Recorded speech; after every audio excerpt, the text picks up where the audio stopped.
नमस्कार, टीवी 24 के इस खास कार्यक्रम में आपका हार्दिक स्वागत है। मित्रों, आज हम आपसे मुलाकात करवाने जा रहे हैं मध्य प्रदेश सेडमैप की ईडी अनुराधा सिंघई से। अनुराधा जी से बातचीत करूं उससे पहले मैं आपको सेडमैप के बारे में बता दूं। ये एक ऐसी संस्था है जो मध्य प्रदेश के युवाओं को, नौजवानों को, छात्रों को उद्योग से जुड़ी हुई शिक्षाएं प्रदान करती हैं, उन्हें सपोर्ट करती हैं, उन्हें इनहेंस करती हैं ताकि वो उद्यम में आगे बढ़ सके। संस्कृत में एक श्लोक है, उद्यमेन ही न सिद्ध्यन्ति कार्याणि न मनोरथ। उद्यम के बिना कार्य और मनोरथ दोनों ही पूरे नहीं होते। तो ये सेडमैप क्या है, ये कैसे कार्य करती है, युवा कैसे रोजगार से, स्वरोजगार से, उद्यम से जुड़ सकते हैं और इस संस्था की मदद ले सकते हैं, इस सब पर बातचीत करने के लिए हमारे साथ सेडमैप की ही ED executive director Anuradha Singhai ji जुड़ी हुई है। अनुराधा जी, बहुत बहुत स्वागत है आपका।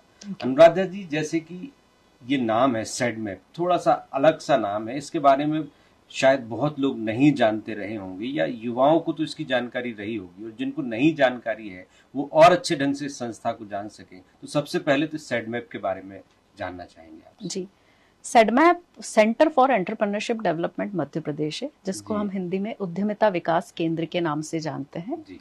लगभग 35 वर्ष पुरानी यह एक संस्था है जो मध्य प्रदेश सरकार का एक ऑटोनोमस संस्थान है, जिसका उद्देश्य मध्य प्रदेश में उद्यमी बनाना और लोगों को स्वरोजगार से जोड़ना है। इस संदर्भ में हम लोग तकरीबन 14 लाख से ऊपर अभी तक लोगों को हम उद्यमिता से जोड़ पाए हैं, प्रशिक्षण दे पाए हैं। और आज की तारीख में अगर आप बात करें तो हम लोग आजीविका देने वाली एकमात्र संस्था है प्रदेश सरकार की जो पूरी तरह से आजीविका पर फोकस करती है, फिर चाहे वो रोजगार हो या स्वरोजगार हो। उद्यमिता तो ऑफ कोर्स हमारा फोकस है ही, लेकिन जब हम ट्रेनिंग देते हैं, काउंसलिंग करते हैं स्टूडेंट्स की, तो हम उसका स्किल सेट, उसका कैलिबर, उसका इंटरेस्ट और कई पैरामीटर्स को ध्यान में रखते हुए उनके लिए रोजगार या स्वरोजगार कौन सा मार्ग श्रेष्ठ रहेगा और उसके लिए हैंड होल्डिंग सपोर्ट वो हम लोग प्रदान करते हैं। तो ये जो संस्था अस्तित्व में आई और इसका उद्देश्य भी आपने बताया, एक बहुत पवित्र उद्देश्य, और आज सबसे ज्यादा डिमांड रोजगार की है। जी। युवा पढ़ लिख कर स्किलफुल हो जाते हैं, लेकिन उनको मार्गदर्शन नहीं मिलता, उन्हें राह नहीं मिलती कि कहाँ जाएं, कैसे करें और शासकीय योजनाओं का कैसे लाभ प्राप्त करें। तो इन सब क्षेत्रों में आप मदद करती हैं, आपकी संस्था मदद करती है, और इसकी शुरुआत भी इन्हीं सब उद्देश्यों को लेकर हुई। तो आज इस संस्था के माध्यम से हम कितने युवाओं तक पहुंचे हैं, उन्हें किस किस तरह की हम ट्रेनिंग दे रहे हैं, किस किस तरह से उन्हें इम्प्रूव कर रहे हैं, डेवलप कर रहे हैं, इन सब को लेकर आपका क्या कहना है? जी, हमारी संस्था में आज की तारीख में, जैसा मैंने आपसे कहा कि 14 लाख से ऊपर हम लोग युवाओं को हम लोग टच कर चुके हैं, उनको हम लोग ट्रेनिंग दे चुके हैं और उद्यम स्टैब्लिश हो चुके हैं। जब हमारे पास युवा आता है तो वो सब तरह का युवा आता है। अगर एक आप युवा की बात करें तो वो जब 10th क्लास में होता है तभी से वो करियर मार्गदर्शन चाहता है। तो हम करियर मार्गदर्शन से लेकर के graduate, post graduate, higher education के या टेक्निकल एजुकेशन वाले भी, मोस्टली हायर एजुकेशन वाले, या कुछ लोग ड्रॉप आउट भी हो जाते हैं स्कूल के बाद में, तो उनकी योग्यता अनुसार, उनके क्वालिफिकेशन के अनुसार सबसे पहला स्टेप रहता है काउंसलिंग, कि उनके लिए उनके स्किल सेट के हिसाब से क्या बेहतर हो सकता है और वो किस प्रशिक्षण के माध्यम से अपनी मंजिल तक पहुंच सकते हैं। मंजिल मतलब कि खुद के पैरों पर खड़ा होना, अपना एक आजीविका से जुड़ जाना। और अगर हम ब्रॉडली युवाओं की बात करें तो 16 साल से लगभग 35 वर्ष, थोड़ा सा हम एक्सटेंड करें तो लगभग 45 वर्ष तक के हम लोगों को ये सपोर्ट देते हैं। और कुछ महिलाएं इस एज ग्रुप से और ऊपर भी है जो भी हमसे जुड़ी हुई है, उनको भी हम लोग सपोर्ट करते हैं। बात रही प्रशिक्षण की, प्रशिक्षण हमारा मेजरली 4 कैटेगरीज में डिवाइडेड है।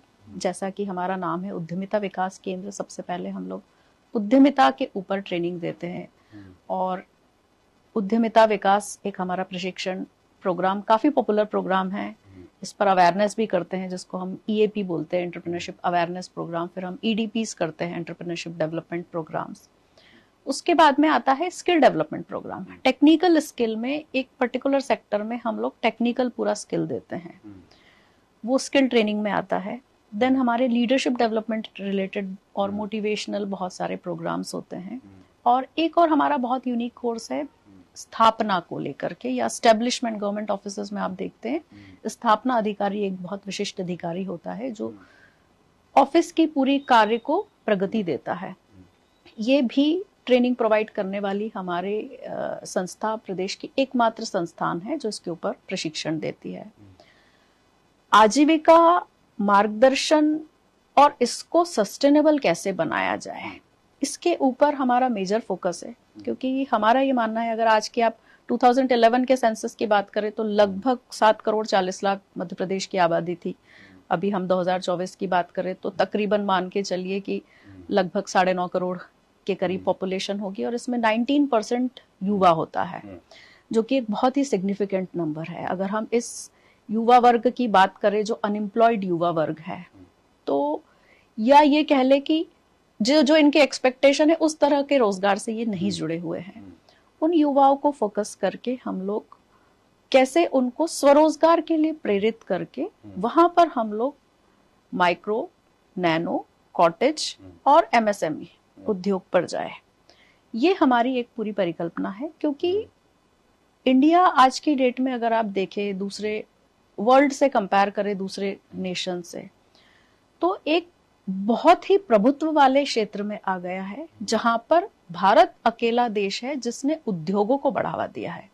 वहीं पर अगर आप विकसित देशों की बात करें, यूरोप, US वगैरह, जहां पर उन लोगों का पूरा अप्रोच ये रहता था कि हम विकासशील देशों से आयात करें चीजों को, बजाय कि यहाँ मैन्युफैक्चरिंग करें, जिसके कारण आज की तारीख में उनकी इकोनॉमी लगभग ध्वस्त सी हो रही है।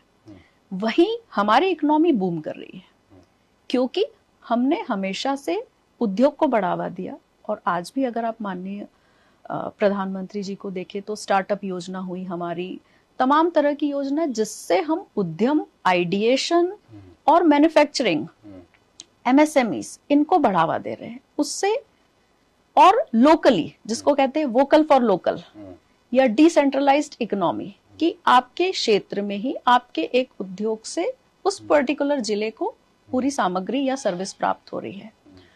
तो ऐसे उद्यमों का बहुल हो गया है और सबको व्यापार मिल रहा है।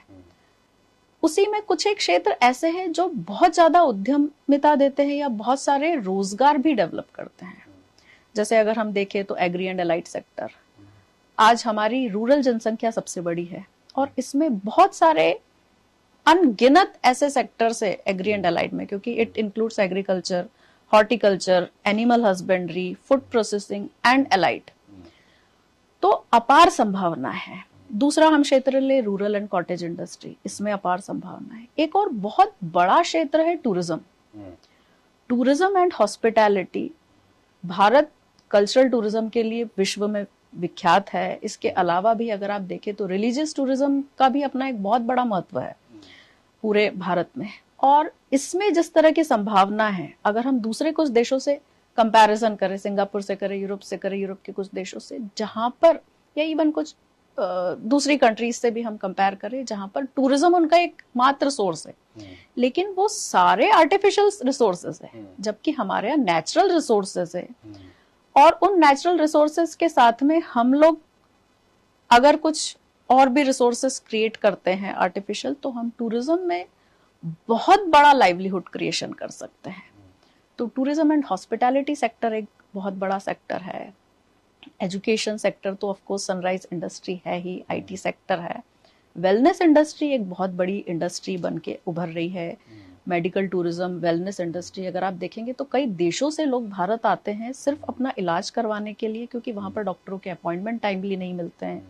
मेडिकल फैसिलिटीज बहुत एक्सपेंसिव है, जबकि इंडिया में एलोपैथी के अलावा नेचुरोपैथी और अगर हम आयुष विभाग की बात करें तो बहुत सारे ऑल्टरनेट मेडिसिन के ऑप्शन है, और उन ऑप्शंस के साथ में आपका बेहतर इलाज और बहुत कम दामों पर कंपैरेटिव टू दूसरे देशों के हो जाता है।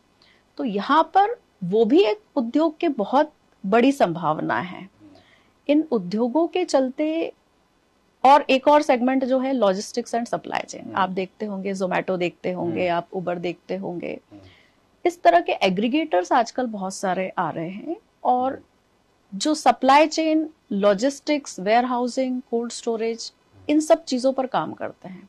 आज आपका जो भी डिस्ट्रीब्यूशन चैनल है उसमें कई सारे लोग लगते हैं आपको, मार्केट लीड से लेकर के डिस्ट्रीब्यूशन, फुलफिलमेंट जिसको हम बात करते हैं। आज अमेजोन से भी आपके पास एक पैकेट आया तो कोई बंदा है जो आपके घर पर डिलीवर करके गया, दैट इज कॉल्ड फुलफिलमेंट। तो ये बहुत बड़ी जनसंख्या इसमें एम्प्लॉयड हो जाती है। इस तरह के macro micro enterprise creation, startups, इससे एक पूरा इकोसिस्टम क्रिएट हो गया है, और उसी इकोसिस्टम को हम बढ़ावा देकर के हमारा प्रयास ये है कि हम मिशन लाइवलीहुड 2026 के तहत अगले 2 साल में हम कोशिश करें कि अनएम्प्लॉयमेंट तकरीबन नेग्लिजिबल हो जाए, क्योंकि हमारा ये मानना है कि इतनी अपार संभावनाएं के चलते अनलेस एंड अनटिल कोई व्यक्ति सोच के बैठे कि मुझे कुछ करना ही नहीं है, जिसकी भगवान भी मदद नहीं कर सकता है, तो ऐसे लोगों को छोड़ करके हर किसी के लिए कुछ ना कुछ उपलब्ध है। स्वरोजगार उद्यम जहां चाह है वहां रहा है, हम राह दिखाने का काम कर सकते हैं। जिसको कहते हैं ना, आप घोड़े को पानी तक ले जा सकते हो, पानी पीने के लिए आप मजबूर नहीं कर सकते। आपने ये बात बहुत अच्छी कही, जहां चाह वहां। लेकिन ये सारी चीजें एक छात्र के जीवन में तब शुरू होती हैं, जब खोज और तलाश तब शुरू होती है जब वो ग्रेजुएशन या पोस्ट ग्रेजुएशन की डिग्री ले चुका होता है। हाँ। लेकिन आज पेरेंट्स सबसे ज्यादा अवेयर हैं कि बच्चे कम समय में ही, कम उम्र में या छोटी क्लास में ही ऐसी दिशा में आगे बढ़े जिससे उनका जो भविष्य है वो स्वर्णिम भविष्य की तरफ आगे बढ़ सके और चैलेंजेस कम से कम आए, डाइवर्शन कम से कम आए। तो बच्चे स्कूल एज में या स्कूल टाइम में किस क्लास से किस तरह की तैयारियां कर सकते हैं, किस तरह से सब्जेक्ट चूज कर सकते हैं, ताकि जो सब्जेक्ट्स आप बता रही हैं, जिन फील्ड्स में आज स्कोप है, उन फील्ड्स में वो अच्छा प्रदर्शन कर सकें। तो अर्ली एज में कैसे तैयारियां शुरू हो सकती हैं और इस तरफ सेडमेप का क्या रुझान है? देखिए, तैयारी बेसिकली तो पेरेंट्स आजकल 7th 8th 9th से भी बच्चों को कोचिंग क्लासेस में डाल देते हैं। अगर हम हमारे अध्ययन शैली की बात करें तो 10वीं के बाद 11वीं से तो उसको 11th से सब्जेक्ट सिलेक्ट करना ही होता है। तो करियर पाथ तब उसका लगभग डिसाइड हो जाता है। लेकिन फिर भी मेरा ये मानना है कि जिंदगी, लाइफ के अपने प्लान होते हैं, गॉड के अपने प्लान होते हैं। तो वहां से वो तैयारी शुरू कर सकता है और कई सारे ऑप्शंस उसके पास में आते हैं। एक बड़ी विडंबना है कि रूरल एरियाज में आज भी लोगों को पता नहीं होता है कि कितने तरह के करियर ऑप्शंस है, उसके लिए क्या कॉलेजेस है, कौन सी एग्जाम होती है, किस डेट पर होती है, और उन एग्जाम्स को क्लियर करने के लिए क्या संसाधन उपलब्ध है। हमारी एक कोशिश ये भी है, क्योंकि उद्यमिता शुरू करियर मार्गदर्शन से होती है, कि हम उनका करियर मार्गदर्शन में किस तरह से मदद कर सकते हैं, ताकि ये जानकारी लास्ट माइल पर बैठा हुआ व्यक्ति, सबसे आखिरी कोने में, जिसके पास ये संसाधन नहीं है इस जानकारी के, उस तक भी ये जानकारी पहुंचे, ताकि जानकारी के अभाव में वो कुछ अच्छा करियर ना लूज कर दे। ये हमारी कोशिश है। बाकी मुझे लगता है कि कोई ऐसा फिक्स्ड पैटर्न नहीं है कि नहीं आपको यही करना है, इसी तरह से करना है। हर लोकेशन, हर एरिया, हर व्यक्ति के हिसाब से उसका प्रोफेशन, उसका बिजनेस डिसाइड होता है, क्योंकि सब कुछ ये डिमांड एंड सप्लाई पर बेस्ड है। तो डिमांड आपके आसपास क्या है, क्या प्रॉब्लम्स है, आपका खुद का व्यक्तित्व कैसा है, आपका नॉलेज क्या है, आपके स्किल सेट क्या है और आपका इंटरेस्ट क्या है सबसे ऊपर। तो ये इतने सारे परम्यूटेशन कॉम्बिनेशन को लेके हर बार कुछ डिफरेंट निकल के आता है। एक ही बिजनेस 2 लोग कर रहे हैं, लेकिन हो सकता है अलग अलग तरह से कर रहे हो और अलग अलग स्केल का कर रहे हो। तो इंपॉर्टेंट चीज ये है कि keep your eyes and mind open, अपने आसपास समस्याएं खोजो। जो समस्या है वही बिजनेस अपॉर्चुनिटी है। यही बात आपने बहुत अच्छी कही कि सेडमेप खुद अपने आप में एक समस्या हुआ करता था। कितना बड़ा एस्टेब्लिशमेंट है ये, बड़ा उद्देश्य के साथ ये शुरू हुआ, लेकिन जब आपको चूज किया गया तो निश्चित रूप से एक नॉन आईएएस बैकग्राउंड है, आपको प्राइवेट सेक्टर से लिया गया, आपकी एक्सपर्टीज को देखा गया, योग्यताओं के आधार पर आपको जिम्मा दिया गया ताकि आप इसको दिशा दे सके, क्योंकि आपके अनुभव भी ऐसे थे। तो तब जब आपने इसका कार्यभार संभाला और आज क्या अंतर देख पा रही हैं और क्या अंतर आपने लेकर आए? 2021 में जब इसकी वैकेंसी निकली थी और मुझे पता पड़ा कि इसकी वैकेंसी निकली है एग्जीक्यूटिव डायरेक्टर के लिए, तो किसी ने कहा कि आपकी बहुत आवश्यकता है वहां पर, आपको अप्लाई करना चाहिए। तो मेरे कुछ दोस्तों ने कहा कि एक ऐसी संस्था जो बंद होने वाली है, जिसके ऊपर ताला लगने वाला है, जो पिछले 5 सालों से कंटिन्यूस लॉस में है और 10 माह से अपने खुद के कर्मचारियों को भी तनख्वाह नहीं दे पा रही है, एक ऐसी स्ववित्त पोषित संस्था का भार क्यों लेना है तुम्हें? और क्योंकि लाइफ लॉन्ग मैं एक एंटरप्रेन्योर खुद ही रही, एक प्रोफेशनल रही, तो मुझे लगा कि इससे बड़ी चुनौती कुछ नहीं हो सकती है कि आप जॉब में भी एक उद्यमी बन के काम करो, क्योंकि आपको यहाँ पर कोई फिक्स्ड सैलरी देने नहीं आने वाला है। आपको सैलरी पहले सब कर्मचारियों को पिछले 10 महीने की भी बांटनी है, फिर आपकी सैलरी निकलेगी। और आप खुद जब तक एक एग्जाम्पल उद्यमिता का नहीं बनते, उद्यमिता विकास केंद्र किस बात का? तो ऐसी स्थिति में जब 10 माह से लगभग 100 खुद के हमारे कर्मचारियों की भी तनख्वाह नहीं निकल पा रही थी और बहुत सारे वेंडर पेमेंट ड्यू थे, संस्था का एक छोटा टर्नओवर होने के बाद भी बहुत डीप लॉसेस में था। So that was a challenge, but it was not a very big challenge for me, क्योंकि पिछले 22 वर्षों का मेरा खुद का भी अनुभव लगभग इसी क्षेत्र में रहा हुआ है, डेवलपमेंट सेक्टर में। लेकिन सबसे बड़ा चैलेंज था लोगों का माइंडसेट। और वो जो एक माइंडसेट था कि नहीं, हमें बदलाव नहीं चाहिए, हम जो कर रहे हैं गलत कर रहे हैं, जैसा भी कर रहे हैं हमें नहीं चेंज करना है, ये सबसे बड़ा बॉटलनेक था। और जो एक सरकारी संस्था में कई बार कुछ लोगों को ऐसा लगता है ना कि नहीं, हमें तो काम करना ही नहीं है, वो माइंडसेट एक सबसे बड़ी समस्या थी। लेकिन कहते हैं ना कि जब आप सही काम करने लगो और सही दिशा में करो तो सारी कायनात आपको मदद करती है। और पूरी कायनात आई, ईश्वर का भी सपोर्ट रहा कि हम लोग इसको आगे बढ़ा के ले गए और आज की डेट में हम उसका टर्नओवर ऑलमोस्ट 3 टाइम्स कर पाए। जुलाई 2021 में मैंने ज्वाइन किया, अगस्त से सैलरी मैंने देना शुरू किया। मैंने अनाउंसमेंट किया था कि मैं तब तक सैलरी नहीं लूंगी जब तक मैं आपकी पुरानी 10 माह की भी न दे दूं। और जब 10 माह की उनकी पुरानी मैंने बांटी, उसके बाद में मैंने अपनी पहली तनख्वाह ली यहाँ से। तो इसकी जरूरत नहीं थी मुझे ये बोलने की या करने की, बट मुझे लगा कि मैं खुद अगर प्रूव नहीं कर सकती तो मैं किसी और से क्या एक्सपेक्ट करूं कि वो काम करे और वो उद्यमी बने। सही बात। तो हमको we have to lead by example. तो आज की डेट में उद्देश्य हमारा यही है कि इस प्रदेश में बेरोजगारी या रोजगार के क्षेत्र में क्या ट्रांसफॉर्मेशन हम ला सकते हैं कि कोई भी बेरोजगार न रहे। निश्चित रूप से देखिए, मध्य प्रदेश के मुख्यमंत्री डॉक्टर मोहन यादव की भी यही कोशिश है कि युवाओं को किसी न किसी तरह से स्वरोजगार से, रोजगार से जोड़ा जाए।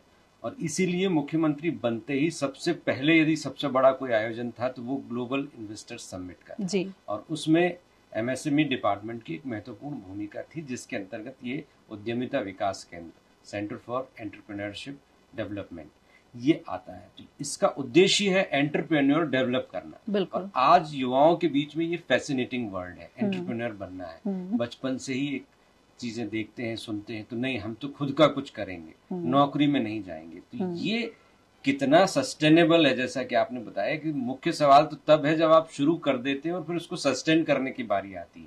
तो यहाँ पर जब युवा अटकता है तो ये संस्थान क्या उसकी मदद कर सकता है, सरकार क्या मदद करती है कि युवा अटके नहीं। यदि गाड़ी कहीं पर रुक गई है तो धक्का लगाने का, पुश लगाने का काम सरकार कर ही सकती है। तो क्या इस दिशा में कोई काम किया है? देखिए, सरकार भी बहुत सारे काम कर रहे हैं, हमारी भी बहुत सारी पहल है उसमें। सरकार की बहुत सारी योजनाएं हैं जिसमें सब्सिडी, लोन्स तो प्रोवाइड करती है, लेकिन मार्केट से जोड़ने की भी बहुत सारी पहल सरकार कर रही है उसमें। हमारी भी ये पहल है उसमें। हम भी ये चाहते हैं कि अगर हम उद्यम को 2 भागों में डिवाइड करें, प्रोडक्ट एंड सर्विस, तो या तो कुछ उद्यम प्रोडक्ट आधारित है या कुछ उद्यम सर्विस आधारित है।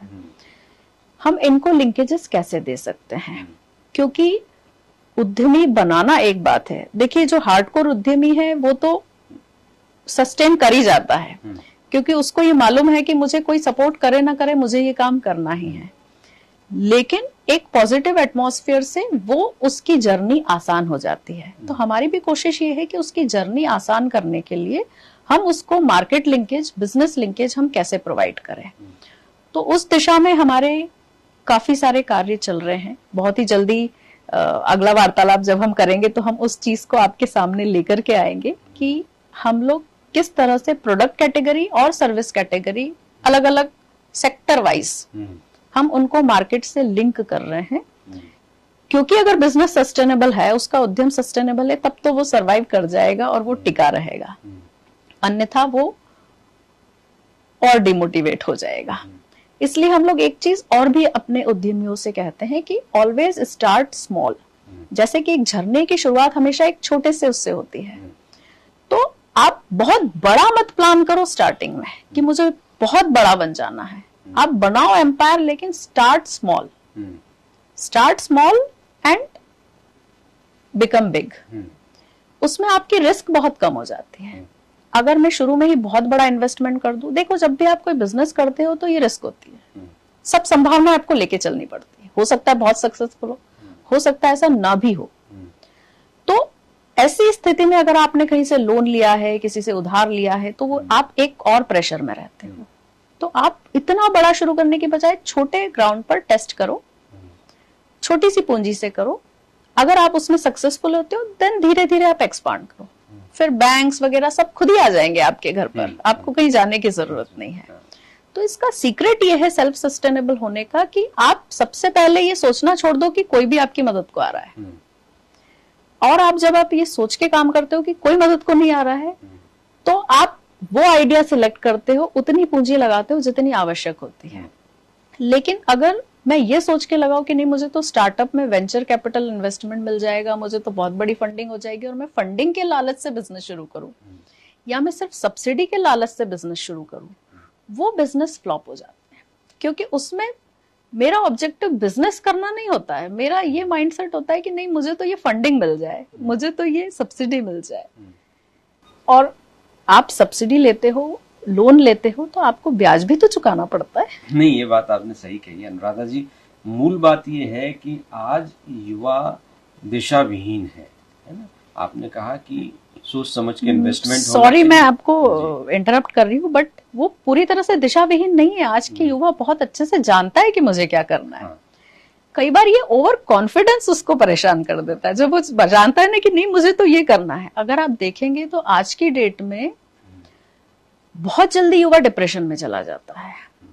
पेशेंस लेवल शायद बहुत कम हो गया है। नहीं, आपने बात सही कही, और बहुत सारे विषय हैं जो आपसे चर्चा में हम लाते रहेंगे। और कोई भी युवा जो चाहता है कि वो आगे बढ़े, उसमें अपने आप में उसको कुछ क्वालिटीज दिखती हैं, कुछ संभावनाएं दिखती हैं, तो सेडमैप यानी उद्यमिता विकास केंद्र जैसी संस्थाएं हैं, मदद कर सकती हैं। अनुराधा सिंघई जी ने बहुत अच्छी बातें कही, इनसे इंटरव्यू लेते रहेंगे, और नई नई बातें और नई नई स्कीम्स जो केंद्र के द्वारा सामने आएंगी और आप तक पहुंचाते रहेंगे। बहुत बहुत धन्यवाद अनुराधा जी। समय की सीमा है, फिर आपसे मुलाकात होगी। नमस्कार, आज के लिए इतना ही, इजाजत दीजिए।